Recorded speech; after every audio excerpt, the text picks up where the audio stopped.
En dépit de la crise sécuritaire et humanitaire qui focalise l'attention du gouvernement, le développement des services sociaux de base n'est pas un reste.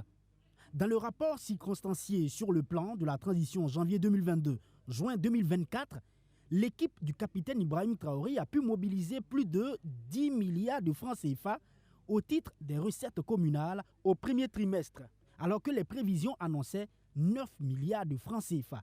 Ce qui veut dire ici que les 13 régions et leurs départements, avec désormais les présidents de délégations spéciales, ont eu un peu plus de fonds pour développer mieux leur localité. Si vous voulez, la mobilisation des 10 milliards, là, ça vient du budget de l'État. C'est-à-dire que l'État, quand il conçoit le budget, il y a, si vous voulez, la part des collectivités territoriales. Donc cette part-là, elle est conditionnée à ce que l'État peut mobiliser.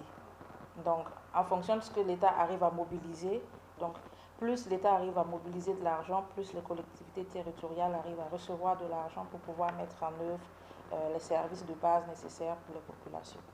Dans ces services de base pour les populations, il y a l'éducation, la santé, l'eau et l'assainissement, le développement économique, la culture, l'amélioration du cadre de vie, pour ne citer que ces secteurs.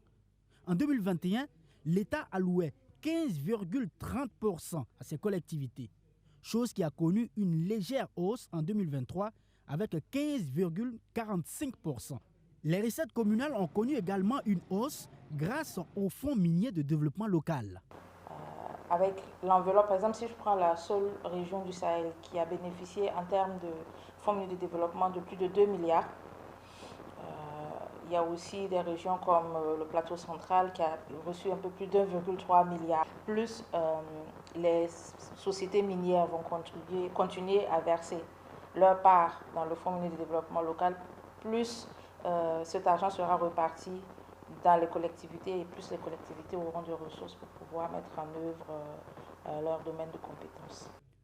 Il y a certes l'apport des sociétés minières, mais ce n'est plus un secret de polichinelle. Ce n'est pas toutes les mines qui fonctionnent à plein régime à ce jour à cause de la situation sécuritaire. Alors il appartient aussi à ces collectivités, au-delà des allocations de l'État, de développer des initiatives locales solides pour générer aussi plus de ressources financières. Disons, elles peuvent elles-mêmes engager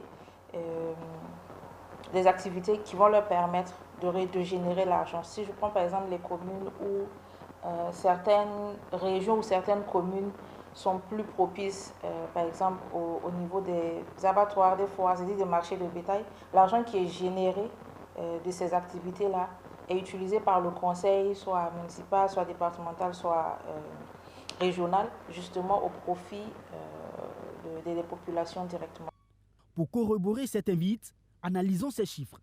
En 2022, le Fonds minier de développement local a mobilisé 48 milliards de francs CFA pour ces collectivités. Une année après, en 2023, ce même fonds a pu enregistrer 20 milliards de francs CFA, une baisse de plus de la moitié que l'année d'avant. À la base donc, il appartient aux acteurs concernés d'accélérer la mise en place des initiatives endogènes pour plus d'indépendance financière.